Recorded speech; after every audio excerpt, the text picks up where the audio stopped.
Unit को महान मानकर देश और लोकतंत्र की मर्यादा का छिहारन, अरे कहना क्या चाहते हो?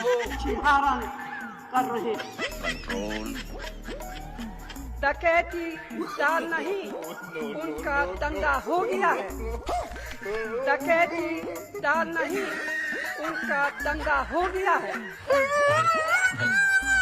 सरकार आपका लूटने में लग गई, समझ रहे हो? लूटने में लग गई। इनके नेता इतने घमंड में आ गए हैं, घमंड में आ गए हैं। देखा आपने लापरवाही का नतीजा है। तरह तरह की हथकंडे, मुंह से सुपारी निकाल के बात कर रहे बाबा। तरह तरह की हथकंडे अपनाए जा रहे हैं। तभी वो घुसपैठियों के नाम पर हिंदुस्तान के मुसलमानों को कहने लगते हैं। हेमंत बिस्वा शर्मा तो खैर आप माशाअल्लाह हैं, आप छोड़ दीजिए। राहुल गांधी हर जगह वोट चोरी का आरोप लगाते हैं, आपको क्या? गांधी पागल आदमी है यार। कांग्रेस ने लगातार कहा है कि देश के संसाधनों पर सबसे पहला अधिकार मुसलमानों का है। क्या ये हेट स्पीच की कैटेगरी में नहीं जाएगा? सोनिया गांधी का नाम यहाँ पर, सोनिया गांधी ने कभी कोई हेट स्पीच नहीं दी। मौत का सौदागर का मतलब क्या होता है? क्या ये हेट स्पीच है? हेट स्पीच है कि मौत का सौदागर? अरे यार ये मूर्ख आदमी को चुप कराइए ना। तो जो इनकी राजमाता है सोनिया गांधी, अरे चुप रहिए, मैं दिखा दूंगा आपको, कुछ नहीं पता है। आपको सीधा आते चिल्लाने बकवास करता है।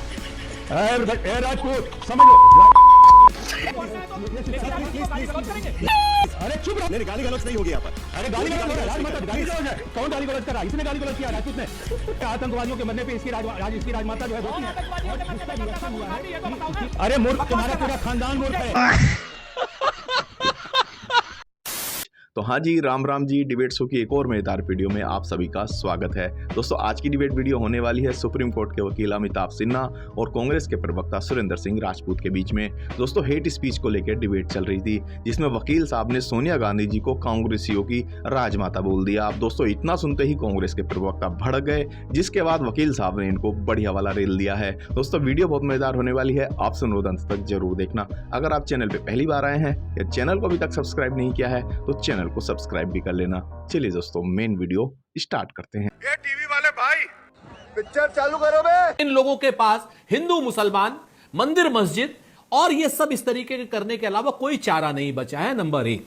नंबर दो, जब आपके पैनल में ही ये हेट स्पीच नहीं रुक पाएंगी गाइडलाइन बना करके, तो मैं आपको बताऊं ये कारगर, क्योंकि एजेंसी से नहीं होना है। हमारे देश के जो सर्वोच्च पद पर बैठे हुए हमारे मुखिया हैं, अगर वो स्वयं इस हेट स्पीच दे रहे हैं तो उनके नीचे आप किसी और को कैसे रोक लेंगे? अब हेट स्पीच की मैं आपको उदाहरण दे देता हूं। जैसे जैसे चुनाव आता है, कभी वो घुसपैठियों के नाम पर हिंदुस्तान के मुसलमानों को कहने लगते हैं, कभी मंगलसूत्र के नाम पर, कभी भैंस के नाम पर। नारायण राणे की भी आपके सामने क्या बात करता है वो। और हेमंत बिस्वा शर्मा तो खैर आप माशाअल्लाह हैं, आप छोड़ दीजिए। राहुल गांधी हर जगह वोट चोरी का आरोप लगाते हैं, आपको क्या? गांधी पागल आदमी है यार। राहुल का बात क्यों पूछते हो? अगर हमारे मुंह से एक शब्द भी गलती से निकल जाएगा तो हमें तो पुलिस पकड़ ले जाएगी, लेकिन सत्ताधारी दल के लोगों के साथ में जिस तरीके का भी वो व्यवहार करे, कितना ही कुत्सित व्यवहार करे, गोली मारो सालों की बात करे, कितने भी लोग मस्जिदों के नीचे मंदिर ढूंढे, कितने भी लोग मजारों पर झंडे लहराएं, लेकिन उनके खिलाफ कोई काम नहीं होगा। कुल मिलाकर सुरेंद्र राजपूत जो अपनी ओपनिंग कमेंट में जो कमेंट यहां पर करना चाहते हैं या जो डिबेट ओपन कर रहे हैं, उसमें साफ शब्दों में सुरेंद्र राजपूत का आरोप है अमिताभ सिन्हा जी की केवल और केवल एक ही पार्टी विशेष की वजह से आज सुप्रीम कोर्ट में एक ही पार्टी विशेष के लोगों का नाम और जिक्र किया गया था, जिसके बाद सुप्रीम कोर्ट ने कहा कि भाई एक ही व्यक्ति को लेकर मत आइएगा, किसी एक विशेष दल को लेकर मत आइएगा। कपिल सिब्बल ने वो बात मान ली और नया पिटीशन फाइल होगा। अमिताभ सिन्हा, क्या इसी मुद्दे पर मैं आपके पास आऊं? सुप्रीम कोर्ट में जब ये मैटर था तो मैं भी था वहाँ संयोग से कोर्ट में दूसरे मैटर के सिलसिले में, और मैं था कोर्ट रूम में था। मैंने देखा वहाँ पर जो स्थितियाँ थी और जो कपिल सिब्बल स्वाभाविक रूप से उनका तो ये बैकग्राउंड है, वो जैसे इशू को उठाते हैं उसमें जैसे वो कोर्ट में घुसते हैं तो पता चल जाता है कि आज कोई विषय तो होगा जिसमें भारत विरोधी ज़्यादातर या हिंदू विरोधी कोई ना कोई मैटर होगा, ये हम लोग समझ जाते हैं। ये बड़ी अच्छी बात कही आप। सुप्रीम कोर्ट ने ऑलरेडी गाइडलाइन बनाया हुआ रखा है, लेकिन सवाल यह उठ रहा है कि जब माहौल ऐसा खराब, विषाक्त किया, जहरीला किया है पिछली सरकारों ने, तो उसके खिलाफ में रिएक्शन में जब बाद में होगा तो उसको पब्लिक सपोर्ट मिलता है। मैं ये कारण करना चाह रहा हूं, और इसीलिए कोई भी पब्लिक विल के खिलाफ में न जुडिशरी जा सकती है, न एग्जीक्यूटिव जा सकता है। इसीलिए माहौल को सुधारने के लिए सबसे पहले इन लोगों को सुधरना पड़ेगा जिन्होंने लगातार माहौल इसमें खराब किया है। अब एक चीज बताइए कि जो ओवैसी की पार्टी है, ओवैसी की पार्टी के लोगों ने कितने खतरनाक स्पीच दिए हैं। कांग्रेस ने लगातार कहा है कि देश के संसाधनों पर सबसे पहला अधिकार मुसलमानों का है। क्या ये हेट स्पीच के कैटेगरी में नहीं जाएगा? शाबाश बेटा, बहुत बढ़िया। ये क्यों उन्होंने ऐसा बोला? प्रधानमंत्री ने बोला। ये सारी चीजें ऐसी हैं जिसके ऊपर में एक क्यों नहीं जाएगा? इसका मतलब मुसलमानों के हिंदुओं के खिलाफ हेट स्पीच नहीं हुआ, कि हिंदुओं का अधिकार नहीं है। हेमंत बिस्वा शर्मा की तरफ से जो स्पीच दिया गया, जो वीडियो ट्वीट किया गया और उसके बाद वो डिलीट कर दिया गया, वो वीडियो हेट स्पीच के अंडर नहीं आता है। आपको लगता है कि वो वीडियो हेट स्पीच के अंडर नहीं आएगा? वो नहीं आएगा हेट स्पीच के अंडर। देखिए, अभी जुडिशरी का मुख्यमंत्री पद पर बैठा हुआ आदमी जो मन में आए वो आप बोले तो दीजिए, आप सोसाई जी, आप ही बोलिए, फिर मैं जवाब दूं।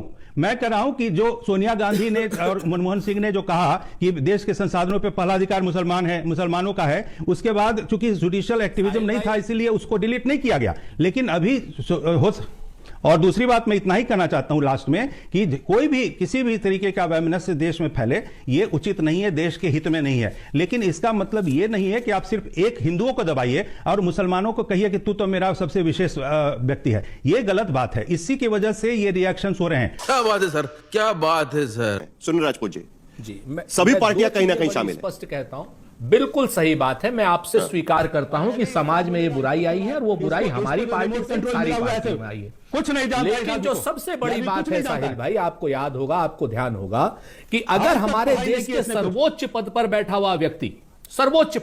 हुआ व्यक्ति श्री नरेंद्र मोदी जी अगर वो हेट स्पीच को डिनाई कर दें, वो हेट स्पीच न दें, तो किसी और की हिम्मत, हैसियत या हौसला नहीं है कि कोई हिंदू मुसलमान कर पाए या किसी भी तरीके की हेट गांधी को क्यों क्या कहते हो? नंबर एक। नंबर दो, जिस तरीके की ये जो बातें कर रहे हैं, ये मैंने आपसे पहले ही कहा था कि यहां पर हेट स्पीच होनी है। सोनिया गांधी का नाम यहां पर, सोनिया गांधी ने कभी कोई हेट स्पीच नहीं दी। चल झूठा। एक नंबर दो, अभी दूसरी बात मैं आपको बताता हूं। अभी आते ही अमिताभ कांत जो भारतीय जनता पार्टी के चाटुकार हैं, भारत विरोधी, हिंदू विरोधी, आप ये बताइए इस देश में कोई हिंदू विरोधी रह सकता है? नंबर एक। नंबर दो, पिछली सरकारों पर ये सारा जुर्म डाल रहे हैं। आप इस चीज को देखिए, पिछली सरकारों पर सारा जुर्म डाल रहे हैं। नरेंद्र मोदी जी को और नरेंद्र मोदी जी के मंत्रिमंडल में रहने वाली साध्वी निरंजना, जिसने रामजादे और हरामजादे तक कहा था, वहां तक ये लोग बिल्कुल नहीं जाते।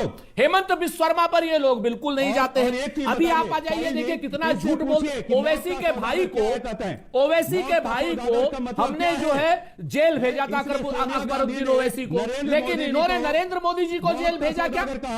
नरेंद्र मोदी को जेल में भेजा क्या इन्होंने? नंबर दो। नंबर तीन, जिन्होंने कहा कि संसाधनों पर अल्पसंख्यकों का या मुसलमानों का पहला हक है, वो झूठा साबित हो चुका है। प्राइम मिनिस्टर की आप ऑफिशियल वेबसाइट पे चले जाइए। इन जैसे हेटर्स, अमिताभ कांत जैसे हेट स्पीच देने वाले आज की डेट में सुप्रीम कोर्ट के वकील बने हुए हैं। ये एक शर्म की बात है। अभी बता है भाई, अभी बता है। सेना जी, आप कुछ कहना चाह रहे हैं, बोलिए। मौत का सौदागर का मतलब, मेरी आवाज का सौदागर क्या कहते हैं? नहीं, डाउन किसी के नहीं हो गया। मौत का सौदागर का मतलब क्या होता है? क्या ये हेट स्पीच है? हेट स्पीच में है कि नहीं मौत का सौदागर? सोनिया गांधी ने नरेंद्र मोदी जी के लिए कहा कि नहीं? तो बाकायदा कानून में वो किया, वो किसी संदर्भ में था।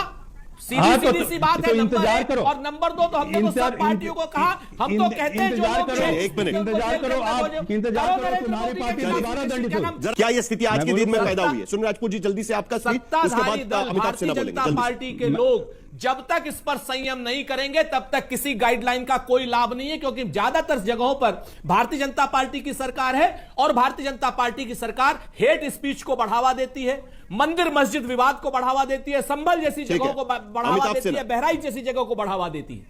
कांग्रेस पार्टी कह रही है कि गाइडलाइंस देने से कोई फायदा नहीं होगा। देखिए,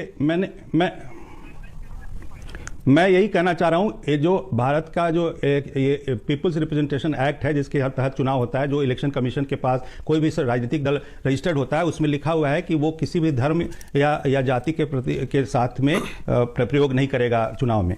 लेकिन 1991 में मैंने ही केस फाइल किया था इलेक्शन कमीशन के सामने। अरे यार, ये मूर्ख आदमी को चुप कराइए ना। ये एक फिजिक्स का एक लॉ है, कोई भी हम लोग 7वीं 8वीं के साइंस में भी पढ़ते हैं, बेसिक साइंस में, न्यूटन्स लॉ ऑफ मोशन। उसका 3rd लॉ कहता है कि every action has its reaction. ये एक सिंपल थ्योरी है जो वर्ल्ड वाइड दुनिया भर में ये स्थापित कानून नियम है। देखिए, जब जवाहरलाल नेहरू प्रधानमंत्री बने तो उन्होंने सबसे पहले हिंदू हेट शुरू किया, और सोमनाथ मंदिर के जब इसकी पुनरुद्धार की बात शुरू हुई तो उन्होंने अपने लिखा है, स्वयं published works of Jawaharlal Nehru में लिखा है, उन्होंने कहा, मना किया कि मुंशी को कि ये मत करो, क्योंकि इससे हिंदू पुनरुत्थान होगा, हिंदुओं में जागरण आ जाएगा। ये शब्द उनके हैं, ये कोई नहीं है नई बात। दूसरी बात, लगातार जब आतंकवादी मरते हैं तो जो इनकी राजमाता है सोनिया गांधी, अरे चुप रहिए, मैं दिखा दूंगा आपको, कुछ नहीं पता है। आप तो सीधा आते हैं चिल्लाने से, बोलने दे, तकलीफ हुआ है बेचारे, बोल। समझ गए, नरेंद्र मोदी होगा तेरा राजपिता, बकवास करता है। राजपूत समझ, कानून के जानकार के तौर पर यहां पर आए हुए आप उस पर बात करिएगा, इस मुद्दे पर बात करिएगा। चलिए, मैं वही कर रहा हूं, ये एक्शन के खिलाफ रिएक्शन है। इसकी वजह से जो लोग आज वैसी बात कर रहे हैं उनको पब्लिक सपोर्ट मिल रहा है।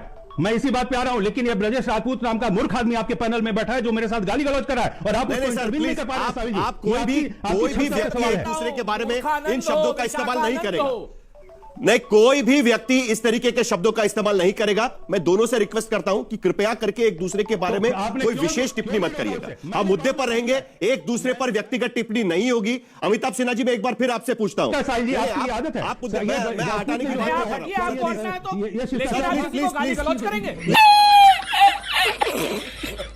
प्लीज, अरे चुप रहो। नहीं, गाली गलौज नहीं होगी यहाँ पर। अरे गाली गलौज हो रहा है, राजमाता गाली गलौज है। नहीं, गाली गलौज हो रहा है। नहीं, साहिल कौन गाली गलौज कर रहा है? इसने गाली गलौज किया, राजपूत ने।